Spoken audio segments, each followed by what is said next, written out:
ഒരൊറ്റ ഇതിഹാസ കഥ, ലോകത്തിലെ ഏറ്റവും വലിയ 3 മതങ്ങളിലും ഒളിഞ്ഞിരിക്കുന്ന ഒരു രഹസ്യം.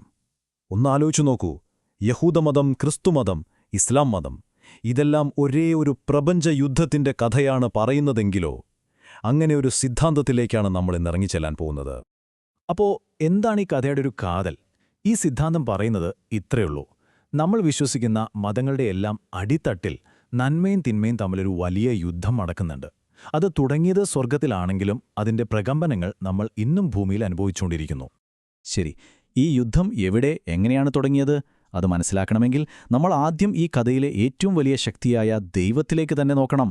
ഈ പ്രപഞ്ചത്തിൽ ദൈവം എങ്ങനെയാണ് പ്രവർത്തിക്കുന്നത്?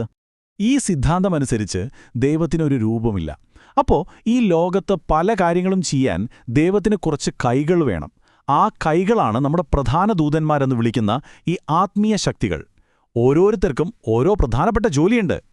എന്നാൽ ഈ ദൈവദൂതന്മാരിലുണ്ടല്ലോ, അതിലേറ്റവും ശക്തനായ ഒരാൾ തനിക്ക് കിട്ടിയ ശക്തി തെറ്റായ വഴിക്ക് ഉപയോഗിച്ചു. അങ്ങനെയാണ് ഈ പ്രപഞ്ചകഥയിലെ വില്ലനുണ്ടാകുന്നത്. അവന്റെ കയ്യിലുണ്ടായിരുന്ന ലോകത്തെ അവനൊരു ദുരിതങ്ങളുടെ സാമ്രാജ്യമാക്കി മാറ്റി. ഇവിടെയാണ് കഥയിലെ ആ വലിയ വഴിത്തിരിവ്. അസാസിൽ, അല്ലെങ്കിൽ നമുക്കെല്ലാം പരിചയമുള്ള പേരിൽ പറഞ്ഞാൽ ലൂസിഫർ, ഇബ്ലീസ്. അഹങ്കാരം കാരണം അവന്റെ പതനം തുടങ്ങി. ദൈവം മനുഷ്യനായ ആദാമിനെ ഉണ്ടാക്കിയപ്പോൾ അവനെ വണങ്ങാൻ അസാസിൽ കൂട്ടാക്കിയില്ല. ആ ഒരൊറ്റ നിമിഷം കൊണ്ട് എല്ലാം മാറിമറിഞ്ഞു.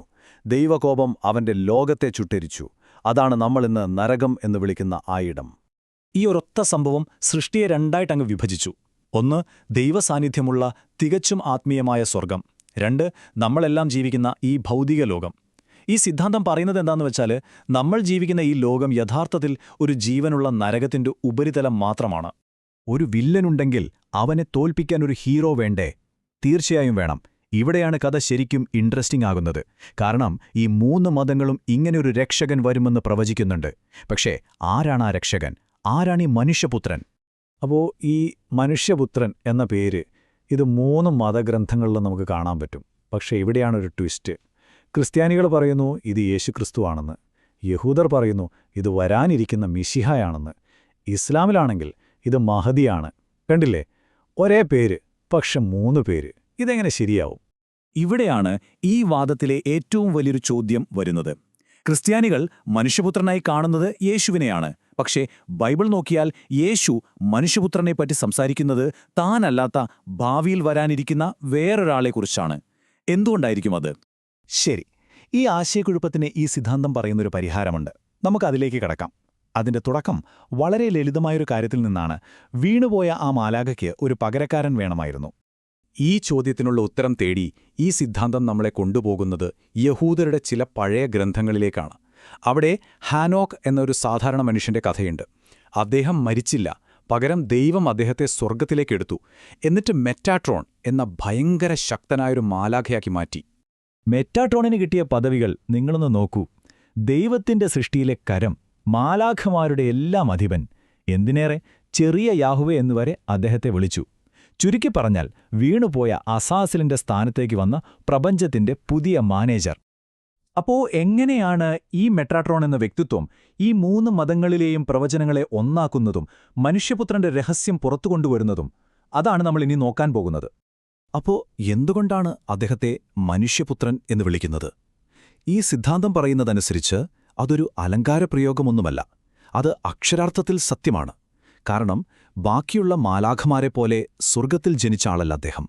ഒരു കാലത്ത് നമ്മളെപ്പോലെ ഭൂമിയിൽ ജീവിച്ച ഒരു മനുഷ്യനായിരുന്നു. അതുതന്നെയാണ് അദ്ദേഹത്തെ മറ്റുള്ളവരിൽ നിന്ന് വ്യത്യസ്തനാക്കുന്നതും. അപ്പോൾ അസാസിന് പകരക്കാരനായി വന്ന ഈ മനുഷ്യപുത്രന്റെ ലക്ഷ്യമെന്തായിരിക്കും? വളരെ വ്യക്തമാണ്. തന്റെ മുൻഗാമിയായ പിശാചിനെ തോൽപ്പിക്കുക, അവന്റെ ഭരണം അവസാനിപ്പിക്കുക, എന്നിട്ട് ഭൂമിയെ വീണ്ടും ഒരു പർദീസയാക്കി മാറ്റുക. ഇതാണ് അദ്ദേഹത്തിന്റെ വിധി. ഈയൊരാശയം ഇസ്ലാമിക പ്രവചനങ്ങളുമായിട്ട് കറക്റ്റായിട്ട് യോജിച്ചു പോകുന്നുണ്ട്. ഇസ്ലാമിക വിശ്വാസപ്രകാരം അന്ത്യനാളിൽ ഇബ്ലീസിനെ, അതായത് പിശാചിനെ, നേരിട്ട് പരാജയപ്പെടുത്തി കൊല്ലുന്നത് മഹദി എന്ന രക്ഷകനാണ്. ഈ സിദ്ധാന്തമനുസരിച്ച് മഹദിയും ഈ മനുഷ്യപുത്രനും ഒരാൾ തന്നെയാണ്. അപ്പോൾ നമ്മൾ എത്തിച്ചേരുന്ന നിഗമനം ഇതാണ്: മനുഷ്യപുത്രൻ, മിശിഹ, മഹ്ദി ഇവ 3 വ്യത്യസ്ത ആളുകളല്ല. പകരം ഒരേയൊരു നായകന് 3 മതങ്ങൾ നൽകിയ 3 പേരുകളാണ്. ആ നായകൻ ആരാണെന്നോ? മനുഷ്യനായി ജനിച്ച് മാലാഖയായി മാറിയ ഹാനോക്ക്. ചുരുക്കത്തിൽ ഈ സിദ്ധാന്തം പറയുന്നത് യഹൂദമതവും ക്രിസ്തുമതവും ഇസ്ലാം മതവും ഒരേ ഇതിഹാസ കഥയുടെ പല പല ഭാഗങ്ങളാണ് നമ്മളോട് പറയുന്നതെന്നാണ്. അപ്പോൾ ഈ പറയുന്ന 3 കഥകളും ശരിക്കും ഒരൊറ്റ കഥയാണെങ്കിൽ അത് നമ്മളെ ശരിക്കും ചിന്തിപ്പിക്കുന്ന ഒരു ചോദ്യത്തിന് മുന്നിലാണ് കൊണ്ടു നിർത്തുന്നത്. ഈ ഒരു വലിയ പ്രപഞ്ച നാടകത്തിൽ നമ്മളിപ്പോൾ ഏത് അധ്യായത്തിലായിരിക്കും, അല്ലേ?